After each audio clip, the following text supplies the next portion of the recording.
I'm someone who likes to challenge herself in any way she can find. So whether that's racing or long distance or just going up the same hill many, many times. Any challenge you give me, I want to do it.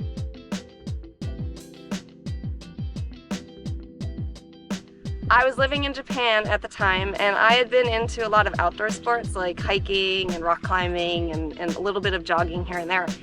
And on the island, it was really hard for me to do that. But the one sport that I hadn't tried that I really had been wanting to try was cycling, and that's the one thing I could do on that small island. So I bought a road bike and I brought it back to the island by ferry, and I just started riding around the island.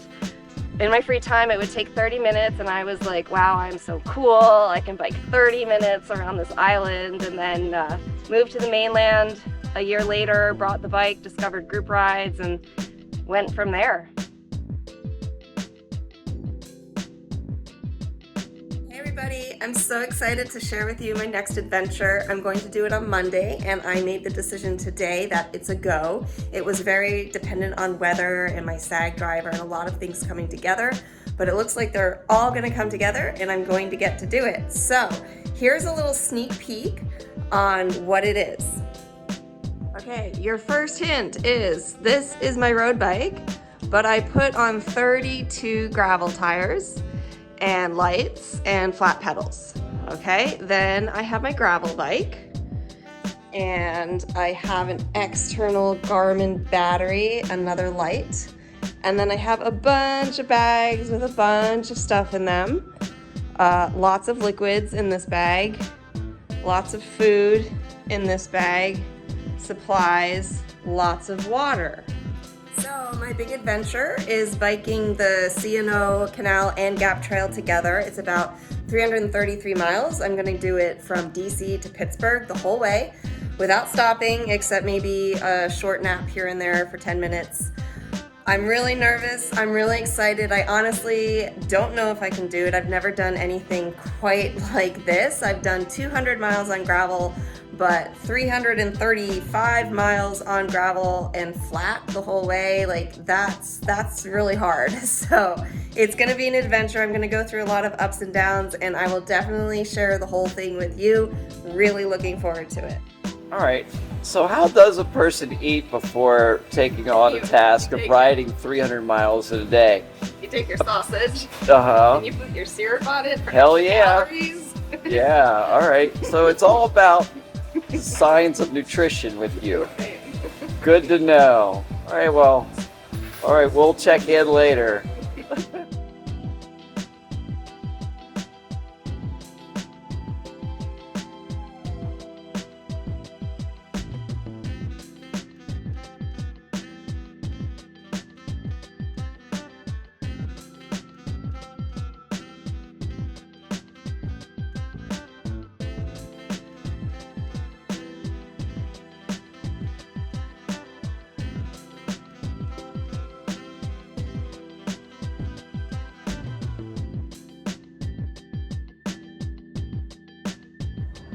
"60 miles in, feeling really good, making good time. The bike is much faster than my 4-day trip. There's so much less stuff I'm carrying. And I'm here to meet Rob. I got here 30 minutes before schedule, but where he's parked is right across this train, and this train is taking probably another 10 minutes to pass. So I'm out of water. I'm really thirsty. I really hope this train finishes passing very, very soon. I need my resupplies.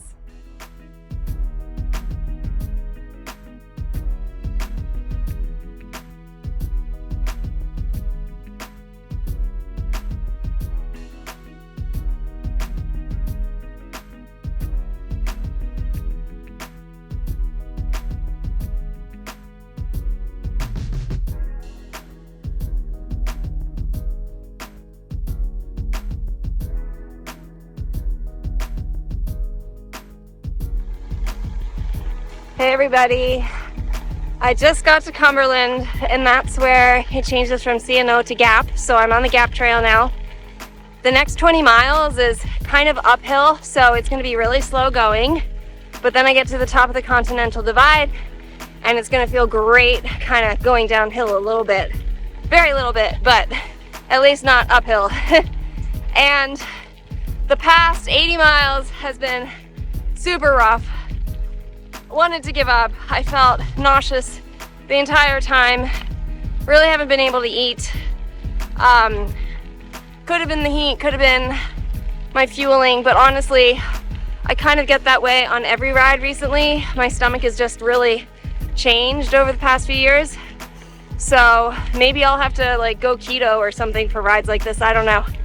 It's a work in progress, but I took Dramamine. Rob's a great SAG driver. He went to the pharmacy and got me some medicine and ginger ale, and it seems to be taking effect. Also, it's about 8:30, dusk, the sun is setting, it's getting cooler.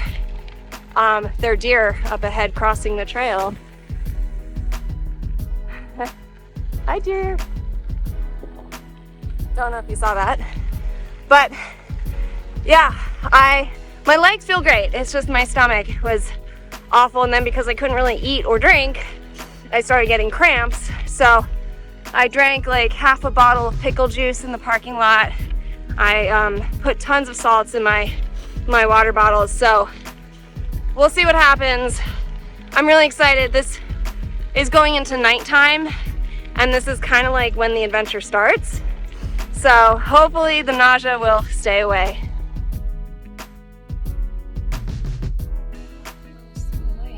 Yeah, it's 4:30, and we are still on our trek. What does your odometer say right now, Jill? I think I'm at 293 miles. 293. And I wanted to give up at 140. I'm glad I made it this far. All right. Huge. This is the farthest I've ever gone. What hurts the most? My soul.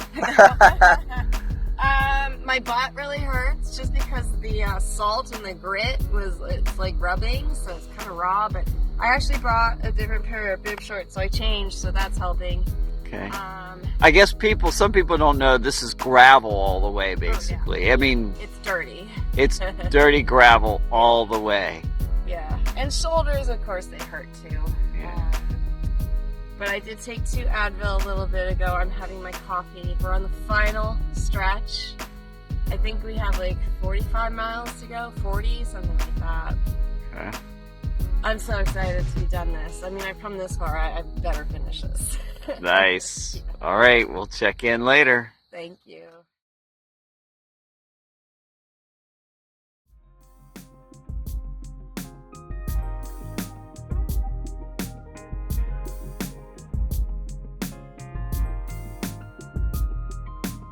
All right, Jill. Do you have 15 miles left in your legs? Yes, I just had chocolate milk. That will help. All right. But I definitely, when I move, the world kind of is slow to catch up. All right, we'll see you at the finish. Okay. All right.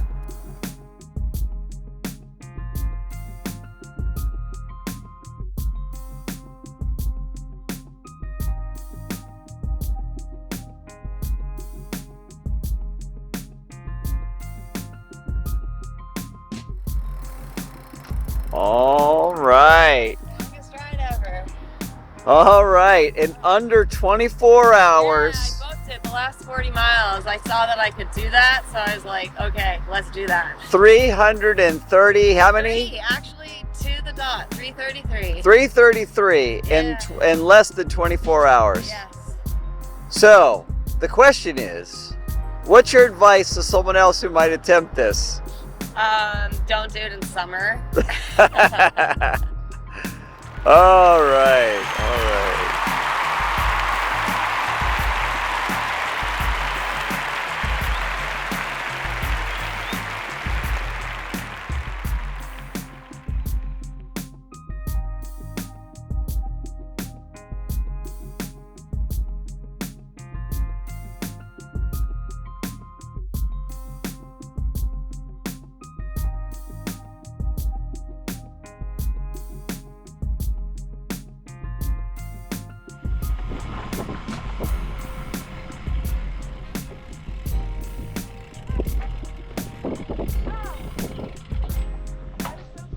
High tide today.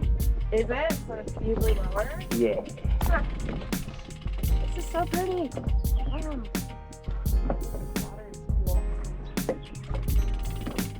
If you're a country girl, stick your hand in. Now, if you fall in. Oh, wow. It's like soupy. Not refreshing at all. Wow.